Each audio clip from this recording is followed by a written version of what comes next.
Welcome to the deep dive. You've asked us to wade into some pretty intense territory today. The fundamental principles of armed combat. Indeed. We're going to be looking specifically at handheld weapons and what you need to understand about defending yourself against them. Right. Our guide for this dive is Armed Combat Defending Yourself Against Handheld Weapons, SS, an Elite Forces Guide, by Martin J. Doherty. A solid source. Think of this as your shortcut to understanding the core ideas, what these weapons are, how they work, and crucially, the mindset involved. What's immediately striking as you delve into this material is its foundational argument. A weapon in and of itself isn't the danger. It's the person holding it. It's a tool, capable of any outcome depending on the user's intent. It really makes you consider that even something simple. Like your hands. Exactly. Your own hands or everyday objects around you can become incredibly dangerous in certain situations. Absolutely. It shifts your perspective, doesn't it? Right. Okay, so to understand our relationship with weaponry, the book touches on our evolution. Yeah, the human angle. We weren't exactly born with nature's deadliest tools. We weren't the fastest or the strongest.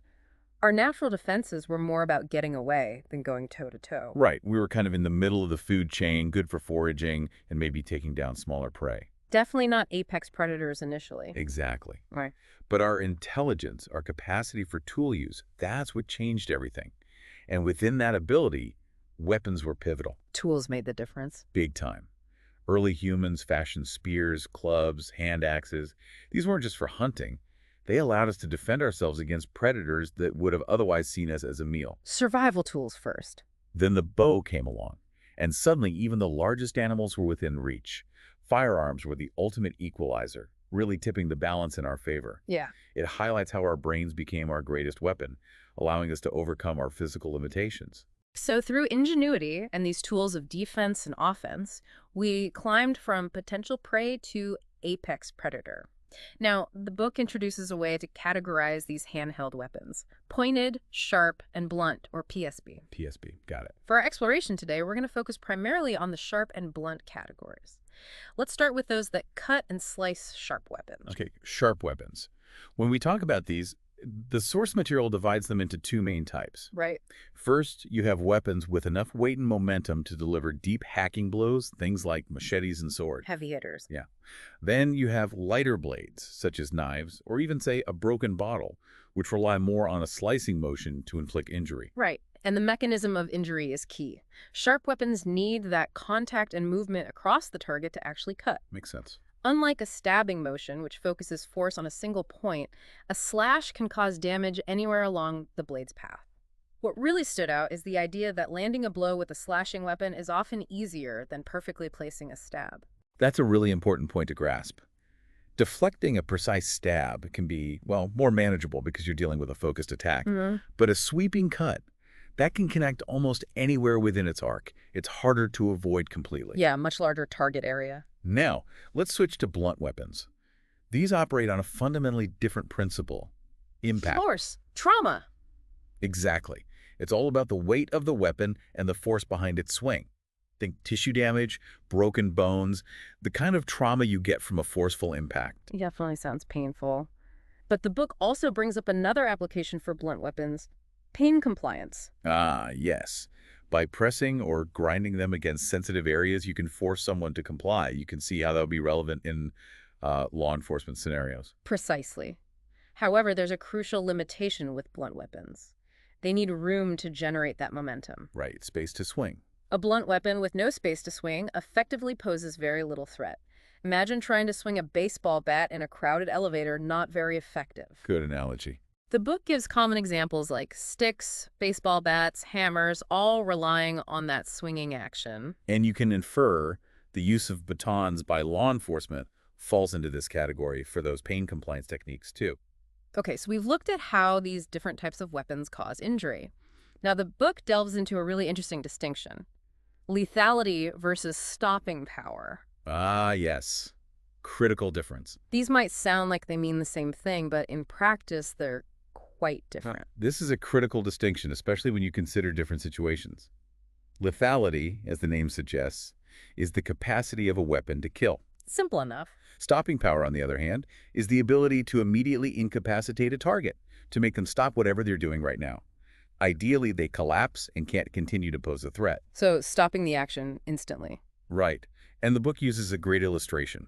A sniper team versus a security element. For a sniper, often operating at a distance, lethality is generally the primary objective. Take them out. If the target is neutralized, even if it takes a few moments, the mission is usually accomplished. Makes sense. But for a security team in a close quarters encounter, the immediate priority is to stop the threat right now. Need to end the fight immediately. They need to neutralize the individual instantly before that person can endanger the team. While death might be the ultimate outcome, the crucial first step is to stop them from acting. So, stopping power first. So the key insight here is that in close quarters, immediately stopping the threat trumps the ultimate goal of lethality. Think about it. A temporarily neutralized attacker can't harm you, even if they eventually recover. That makes perfect sense. And this is where weapons like tasers come in, right? The book specifically mentions tasers as a prime example of a stopping power weapon. Exactly. Using that paralyzing electrical shock to instantly incapacitate an attacker. The goal isn't necessarily to kill, but to shut down their ability to act. Precisely. Conversely, the book points out situations like assassinations or covert operations where lethality might be the preferred outcome. Different mission. Think of a soldier silently taking out a guard with a knife. Immediate incapacitation and silence are paramount. And it also notes that even for law enforcement, a baton is often favored over a knife in situations where a less lethal option is desired. So the context and the user's objectives really determine whether lethality or stopping power is more important. Now let's shift our attention to the person holding the weapon. The human element again. Crucial. The book really emphasizes the crucial role of the user, regardless of the weapon itself. This is a really empowering idea, I think. The source material argues that a skilled and determined individual, even with a basic weapon or, no weapon at all, Right. can be far more effective than someone who is fearful or unsure, even if they have a more advanced weapon. The will to fight matters. Exactly. Right. The weapon, in essence, acts as a force multiplier for the user's skills and mindset. It's not just about having the best tool, it's about the will and ability to use what you have. It's not just about having the best gear, it's about the will and ability to use what you have. And this naturally leads us to legal considerations, which, as you know, vary significantly depending on whether you're military, law enforcement, or a civilian. Absolutely. The rules of engagement are vastly different. Soldiers in a war zone generally have broader permissions when engaging enemy combatants. Higher threshold. However, even in those situations, there are rules regarding non-combatants. The lines can become blurred when adversaries attempt to blend in with civilian populations, making accurate identification absolutely critical. A huge challenge. And for civilians, the legal framework is closer to that of law enforcement. Yes, much more constrained. The book stresses that any response in self-defense must be appropriate and proportionate to the threat. Proportionality is key. While it's generally illegal to harm or even threaten someone, self-defense is a recognized right, allowing for necessary actions, which can include the use of a weapon, to ensure your safety and the safety of others. The severity of the threat is the key factor. Generally, someone facing a credible, severe threat is unlikely to be prosecuted for using a weapon in self-defense. So, if the threat is serious, The book provides a clear example. Using a firearm against an attacker wielding a knife is generally considered acceptable because both are capable of causing death or serious injury. There's no legal expectation to engage in a fair fight. that's an important clarification. No need to match weapon for weapon. Right. But what about using a weapon against someone who is unarmed? Yeah, what about that? The book states that this is generally considered excessive force, Makes sense. but then immediately qualifies that by saying context is crucial. For example, a frail, elderly person using a gun or knife against a much younger, stronger attacker might be justified. Due to disparity of force. Exactly. Due to the significant difference in physical capabilities and the lack of other viable options for defense. Perception also plays a vital role. What you thought was happening. Right. If you genuinely and reasonably believe you are facing an armed threat, even if it later turns out the object was harmless, your actions will likely be judged based on that perception at the time. Okay. The book uses the example of law enforcement officers encountering someone brandishing what appears to be a handgun. They don't have to wait until shots are fired before they can react They can't wait. to what they perceive as a potentially lethal threat. And on the flip side, The book strongly cautions against carrying or brandishing imitation weapons. Yeah, that's just asking for trouble. If it looks like a real weapon and you act as if it is, you should expect others, especially armed police, to react accordingly. In such a situation, claims of excessive force are unlikely to hold up. It's definitely not a good idea. Situational awareness is absolutely critical. Paying attention. The book highlights pre-attack indicators, such as someone's hand suddenly disappearing inside their clothing or into a bag during a confrontation. Red flag. That's a significant warning sign that a weapon might be about to be produced. Addressing the potential threat before a weapon is deployed is always the safest course of action. Be proactive if possible. It's all about being aware and prepared, but the book also offers a sensible reminder not to let self-defense preparation dominate your life. Imbalance. There needs to be a healthy balance.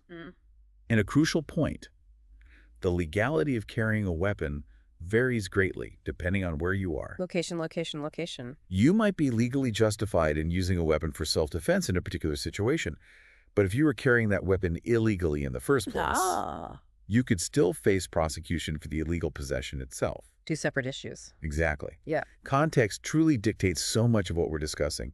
Even something as simple as how you carry an item can have legal implications and influence how others perceive you. Like the sword example. Right.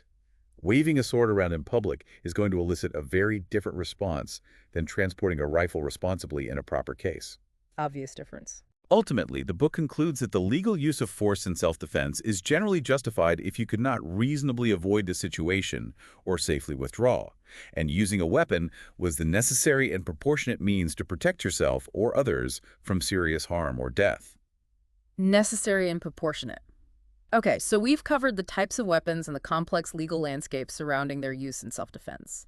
Now let's delve into the crucial aspect of mindset required for armed combat. Yes, the mental game. It seems this mental preparation is just as vital as the physical skills and the weapon itself. Absolutely. The book emphasizes that effective weapon use is deeply intertwined with having the right mental state. Control, timing, and unwavering focus are essential. Control, timing, focus. The fighter who can effectively manage their fear, choose the opportune moment to act, and strike with precision and clear intent has a significantly higher chance of survival. Mental resilience. This mental resilience combined with proficiency in weapon handling is truly invaluable. And when facing an armed attack, the book outlines 3 fundamental approaches: intercept, evade, or block deflect. The 3 core options. Let's explore each of these. Intercept first. Interception essentially means striking first, hitting your opponent before they can land their attack. Beating them to the punch. The book points out that while this can be effective, it also carries risk. Your opponent might still be able to inflict damage even after being hit, especially if your initial strike doesn't immediately incapacitate them. This brings us back to the importance of stopping power. Right, gotta stop them cold. If your interception doesn't have that immediate effect, it might not be sufficient. Okay, second option, evasion. Evasion is simply moving in a way that causes the attack to miss you. This could involve sidestepping, moving backwards, or ducking. Get out of the way. The limitation here, as the book notes, is that it doesn't prevent the attacker from simply trying again. Doesn't solve the problem long term. However, evasion becomes incredibly powerful when combined with interception. Offensive defense. Exactly. The book provides examples like sidestepping a bayonet thrust and then immediately firing a weapon, or ducking under a swing while simultaneously delivering a knife strike. Use their momentum against them. This transforms a purely defensive maneuver into an offensive defense, capitalizing on the attacker's vulnerability as they commit to their initial attack. Smart. And the third option is to block or deflect the incoming attack. Right. The book illustrates this with deflecting straight-line attacks, like a knife thrust, using a sweeping motion to move the weapon off its intended course. Redirecting the force. What's a fascinating side note here is the brief mention of body armor. Oh, yeah. While it provides crucial protection against ballistic threats, the book reminds us that its bulk and weight can lead to fatigue. Right. It's heavy. Which becomes a significant factor in a prolonged engagement. It's always a trade-off. Protection versus mobility and endurance. Regardless of the specific weapon or defensive tactic, the book makes a compelling point that simply holding a weapon can significantly increase a fighter's confidence and their willingness to engage. Psychological boost. It also advises that you should always assume that anyone who is brandishing a weapon is fully prepared to use it. Take it seriously. Taking on an armed opponent without a weapon of your own is portrayed as an absolute last resort, something to consider only when all other options have been exhausted. Desperation move. Only in the most dire circumstances, when you have truly nothing left to lose, should you attempt to physically engage someone who is armed while you are unarmed. High risk. The hope in such an extreme situation is to somehow gain control of their weapon, or to find an object you can use to improvise a weapon and even the odds. Improvisation. The book also briefly touches on the legal considerations for military personnel and law enforcement in these highly intense scenarios, where the primary focus shifts to neutralizing the immediate threat, while still adhering to rules against excessive force against those who are detained. Different context again. But for civilians, the fear of potential legal repercussions, even when facing a clear and present danger, might cause hesitation in defending themselves with a weapon. The what-if factor. The book emphasizes that, generally speaking, anyone facing an armed attack is justified in taking whatever actions are necessary to stop that attack, including using a weapon themselves if required. Survival first. In that critical moment of threat, survival should be the overriding priority, and immediate concerns about the legal aftermath should take a backseat. Deal with the lawyers later. Moving on to some key concepts for anyone who might find themselves in a situation involving weapons, the book highlights the critical importance of timing and distance. Reach and speed. You need to understand the effective reach of your weapon and the time it takes to deploy it and strike, as well as having an awareness of your opponent's reach. Know your range and theirs. This understanding prevents you from overextending and becoming vulnerable, while also allowing you to recognize and exploit opportunities to strike when your opponent believes they are safe. Tactical awareness. And the concept of a credible threat is really interesting. Just possessing a weapon isn't enough. Right, it's about perception. The potential attacker needs to believe that you are both willing and able to use it effectively. Will and skill. If they perceive you as bluffing or believe they can easily overcome you regardless of your weapon, they might still proceed with their attack. At that point, as the person holding the weapon, you face a very serious decision. The moment of truth. The book offers some straightforward but powerful rules for carrying weapons. Be constantly aware of your surroundings. Awareness. Be prepared to act decisively. Readiness. And be ruthless if the situation absolutely demands it. Ruthlessness when necessary. And it encapsulates the essential combative mindset with a very stark and powerful phrase. It's not over until you give up or they kill you and you're not dead. Wow. Intense. That really captures the unyielding will to survive that's necessary in such encounters. The book even touches on bayonet training within the military. Oh yeah, the mindset aspect. Noting that while the bayonet itself might not be frequently used in modern combat, the training process is invaluable for instilling the necessary aggression and developing the mindset required for close quarters fighting. Building that ferocity. It's about overcoming that natural human reluctance to inflict serious harm when the situation demands it for survival. Rewiring instincts, almost. Now, let's turn our attention to targets and vulnerable areas on the human body. Great aim. The book points out that while the vital organs in the torso are somewhat protected by the ribcage and surrounding muscles, Natural armor. this offers only limited defense against bullets or determined attacks with sharp or blunt weapons. Even seemingly superficial wounds to the torso can be debilitating, though they might not be immediately fatal. Still serious. However, significant blunt force trauma can certainly break ribs and collarbones, severely impacting an opponent's ability to continue fighting. Structure damage. The book notes that even glancing blows to the head with a blunt weapon, if they land on the shoulder, can still cause significant damage and disruption. Secondary impact. Interestingly, the book advises against fixating your gaze on a single point on your opponent's body. Don't get tunnel vision. Maintaining a broader visual focus enhances your peripheral vision, allowing you to better track their overall movements and anticipate their actions. See the whole picture. Yeah. And the classic groin strike. Ah, yes. The book states that while it's not always a guaranteed fight ender, Not like the movies. not always, but it almost invariably triggers a significant defensive reaction, and the psychological impact can be substantial. Causes a reaction at least. However, it's also surprisingly difficult to land accurately due to natural protective reflexes. The book even suggests that a feigned groin attack can be used strategically A fake out. to draw the opponent's attention downwards, potentially leaving their head more vulnerable.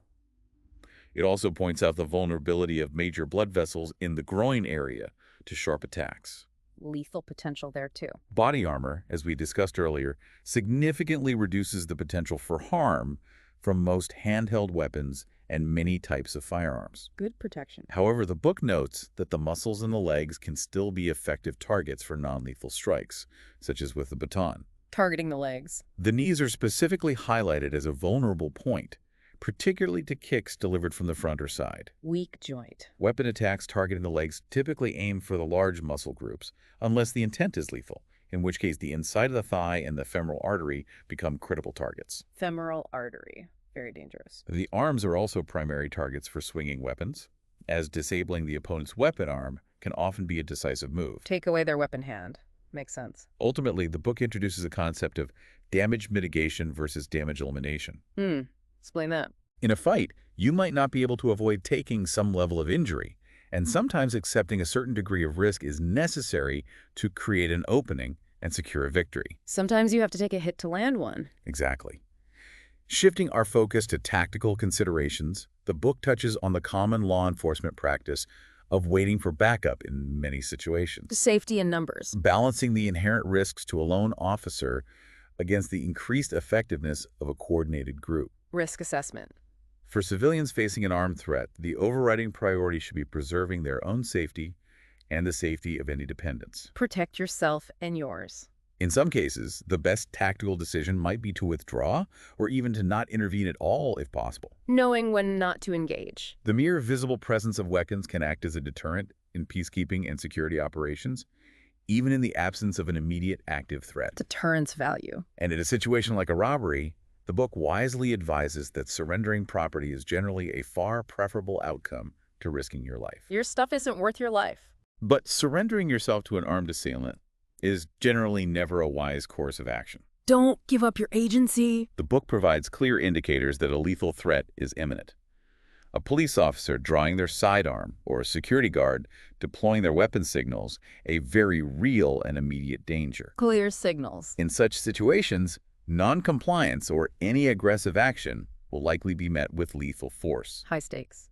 Surrendering to uniformed law enforcement personnel is generally considered a safe option in most countries, as their uniform typically signifies their role as protectors. Usually the good guys. However, the book reiterates the critical importance of constantly assessing the threat, understanding that if a situation escalates physically when a weapon is present, that weapon is likely to be used. Assume it will be used. And a particularly crucial point. You should generally avoid attempting to tackle an armed opponent if you yourself are unarmed. Yeah, very risky. Engaging in hand-to-hand combat against someone wielding a weapon carries an extremely high level of risk, while the initial presence of a threat might offer you various options. Before it's drawn. A weapon already in place signifies a lethal danger that should be approached with extreme caution. Game changer. The book even references historical studies from World War II that reveal a surprising reluctance among many soldiers to actually fire their weapons in combat. The SLA Marshall studies, right? Exactly, and how subsequent training methods were adapted to try and overcome this natural hesitation. Training to overcome inhibition. Now let's move on to the specifics of weapon handling and stances, focusing on blunt weapons first. Okay, mechanics. The book discusses the principle of weapon retention, keeping the weapon secure and preventing it from being taken by an opponent. Don't lose your weapon. A key tactic is maintaining distance. It gives the example of security personnel operating indoors, often keeping their handgun held low and close to their body. Low ready. Kind of, yeah. It allows them to open doors and simultaneously defend themselves with their other hand if necessary. Practical application. There's an interesting illustration in the book showing how to deflect a rifle threat by using your lead hand to push the weapon aside and immobilize it, creating an opportunity to strike with a groin kick. Redirect and counter. The book also highlights that blunt weapons derive their effectiveness from kinetic energy. The combination of their mass and the speed at which they are swung determines the force of impact and the damage they can inflict. Physics in action. Mass times velocity squared. Sort of, yeah. Some flexible blunt weapons can also generate a whipping action, adding to their impact. They can be used for direct impact to cause trauma, or for applying pressure to sensitive areas for pain compliance. Impact or pressure. Breaking bones typically requires a powerful, well-aimed swing. Needs serious force. The book describes a fundamental one-handed ready stance for blunt weapons. This typically involves having your non-dominant side forward, Weak side forward. providing a stable base for power and offering some protection to your weapon arm. Your lead hand is then used for fending off any immediate threats or for maintaining distance. Lead hand protects. The most basic strike from this stance is the forehand strike, delivered diagonally downwards, utilizing gravity and your body's mechanics to generate force. Horizontal and upward variations of this strike also exist. Basic downward swing. For a two-handed ready stance with a blunt weapon, you can either adopt a similar weak side forward stance for power, or a more square, neutral stance, which might appear less overtly threatening. Power stance or neutral stance? The basic two-handed forehand strike involves a diagonal movement starting from above your right shoulder, with a snapping motion of the wrists adding speed, especially for lighter weapons. Wrist snap for speed. The backhand strike, often used as a follow-up if a forehand strike misses, typically follows a similar diagonal downward path. Horizontal and upward variations are also possible with the backhand. Backhand follow-up. The book also details a two-handed push strike, where you hold the weapon at waist height and push it forward towards the opponent's face. A jab with the weapon. Yeah, for a surprise attack and to inflict pain, often followed immediately by a more powerful forehand strike. Set up the bigger hit. Interestingly, it even describes a bayonet strike, adapted for a stick, involving a two-handed jab to the opponent's ribs, followed by a rising jab upwards under the jaw, a technique that was reportedly taught to commandos during World War II. Commando technique, eh? A simpler one-handed stick thrust can be directed towards the opponent's chest, potentially opening them up for a follow-up attack, or towards the face, which can cause a flinch and create an opening for a body strike. Thrusting attacks, too. For heavier blunt weapons, such as wrenches, hatchets, or spanners, the basic swinging motion is similar to that used with a stick. But these heavier implements require more effort to move and tend to have greater follow-through. More momentum. This means that if the attack is dodged, the attacker might overextend and become momentarily vulnerable. Risk of overextension. Two-handed forehand strikes with heavy blunt weapons typically involve either a diagonal downward swing or a flatter horizontal arc, and the user will often step into the blow to maximize power. Stepping into it. A stick can also be used for jabbing strikes, delivered with one or two hands to the face, body, or groin. This can offer a surprise element as opponents might be anticipating swinging attacks. Unpredictability. When using two hands for a stick jab, effectively using your body weight to add force is important. Finally, the book describes a two-handed overhead strike, delivered straight down with significant force. A big overhead smash. In this case, sidestepping the attack is generally a better option than trying to block it directly. Evasion is better there. It also briefly mentions using a rifle as an improvised club, holding it by the barrel and swinging. However, it notes that this is not an ideal technique due to issues with muzzle control and the trigger being close to the opponent's body, Not safe or efficient. making it likely only in desperate, incompetent, or highly emotional situations. Forehand and jabbing butt strokes using the butt of the rifle are also described as close-quarters options. Using the rifle butt. When it comes to defending yourself against a blunt weapon attack, the book outlines two primary methods. Directly blocking the incoming strike with your own weapon, or attempting to strike the attacker's weapon arm to disrupt their attack, which is a form of interception combined with defense. Strike the arm. Often these techniques are used in conjunction with evasion, moving out of the direct line of attack while simultaneously blocking or striking. Combine defense and movement. Striking the attacker's weapon arm is an offensive-defensive maneuver that requires alertness and having your weapon in a ready position. Timing is key. The arm tends to move predictably during an attack, making it a viable target for forehand or backhand strikes with your own blunt weapon. Successfully hitting their weapon arm can also throw the attacker off balance, making them more vulnerable to a follow-up attack. Disrupt and capitalize. Blocking involves placing your weapon in the path of the incoming strike to deflect it.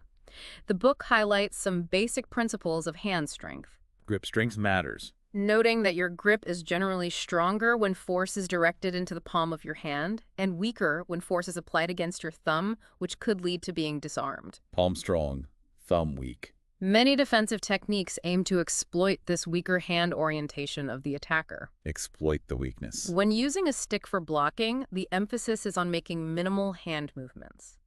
You use the length of the stick to position your block effectively, keeping your hands relatively close together in a small box in front of your torso. Keep the hands tight. Less hand movement translates to a faster block and makes your hands a less vulnerable target. Efficiency and safety. The book illustrates an overhead stick-down block where you bring your stick down to intercept a weapon aimed at your head or upper body, sometimes resting the blocking portion of the stick against your shoulder for added stability. Bracing the block. In this position, your non-weapon hand can simultaneously reach out and grab the opponent's weapon arm to immobilize it while you launch a counterstrike with your stick. Block, control, counter. Now let's turn our attention to sharp and pointed weapons. Knives and the like. The book immediately clarifies that these are often more akin to killing tools than fighting tools in the traditional sense, More lethal potential. as they are capable of inflicting severe injury, even with relatively minor contact. Medical attention is almost always required after such an injury. Serious consequences. It's often easier to wound someone with a sharp weapon than it is to precisely kill them. Easier to injure than kill cleanly. Defending against these types of weapons is generally done using your unarmed hand for parrying or by evasive movements, Parry or evade. as they typically lack the mass necessary for effective blocking, with the exception of heavier blades like swords or machetes. Can't really block a knife with a knife. Generally not, no. Knives are highlighted as highly versatile combat tools, capable of both cutting and stabbing. The way a knife is held, the grip used, often indicates the attacker's intended action. Grip tells the story. Cutting attacks are broadly categorized as hacks, which are forceful swings using heavier blades that can also be pushed or drawn across a target, and slashes, which involve lighter blades moved along the surface to create a laceration. Hack versus slash. Stances used when wielding a knife can include a strong side forward stance, where the weapon is presented prominently and the body is angled away, Weapon forward. and a weak side forward stance, which can allow for better use of the offhand for grappling or other actions. Hand utility. Fighters might step through their attacks to increase reach or quickly retreat back to a more defensive stance. Common knife grips include the conventional grip, Standard grip. where the blade is generally in line with the forearm and held with the thumb on the spine or side of the blade, suitable for both pushing and slashing, and the reverse, or ice pick grip, Ice pick grip. where the blade extends downwards from the base of the clenched fist. Blade down.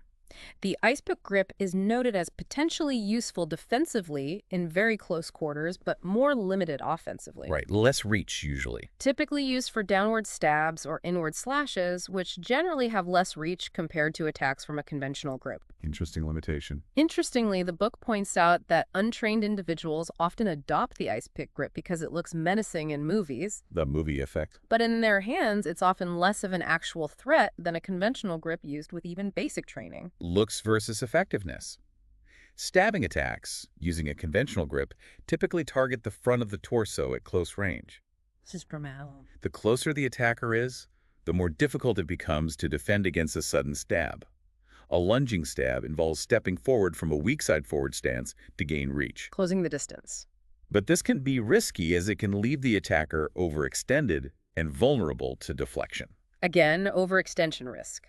Repeated stabbing attacks, often directed towards the abdomen, tend to be poorly aimed initially, but are compensated for by delivering multiple strikes while grabbing or dragging the opponent. Frenzied attack. These can be very difficult to defend against due to their speed and volume. Hard to stop. The book even mentions specific assassination techniques involving a stab, such as grabbing the target from behind and delivering a stab to the kidney, or a quick single stab to the kidney while passing by. Covert techniques. A long thrust involves stepping through from a weak side forward stance to an extended strong side forward stance, typically targeting the upper torso. Deeper penetration target. Slashing attacks using a conventional grip often involve a diagonal downward forehand slash, targeting areas like the head, neck, shoulder, arm, or leg, Common targets. with the inside of the upper thigh being a particularly vulnerable target due to the femoral artery. High risk area. A backhand slash often follows a forehand cut and targets similar areas, though limb hits tend to be on the outside when the attacker is in a weak side forward stance. Backhand targeting. Horizontal and diagonal upward slashes are also possible, depending on the situation and the attacker's intent. The book even briefly mentions assassination by cutting the throat from behind, Grim. noting that this is generally only considered a military tactic within a war zone. Specific context. Ice pick grip stabs are described as being more difficult to deliver effectively. Yeah, awkward angle. A common, though often less effective, attack is a downward stab towards the shoulder region, which can be deadly if it lands correctly, but is often more intimidating than truly effective and easier to deal with. Looks scary.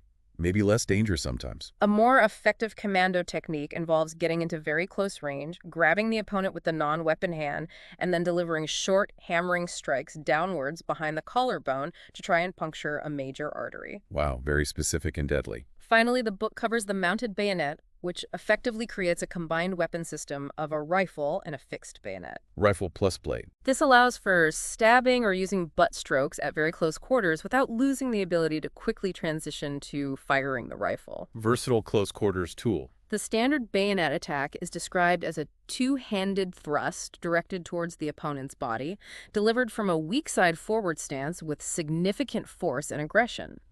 The bayonet can also be used for cutting attacks in close quarters. Thrust or cut. Swords and machetes are less commonly encountered in modern contexts compared to knives, but the book still addresses them. Bigger blades. They come in both one-handed and two-handed varieties and are primarily used for cutting, although some can also be used for thrusting attacks. Mostly cutting. One-handed swords and machetes typically have long, heavy blades offering good reach and the potential for powerful cutting blows. Stances can vary, including both strong side and weak side forward. Reach and power. When attacking with these weapons, stepping forward with the strike is more common than a deep lunge.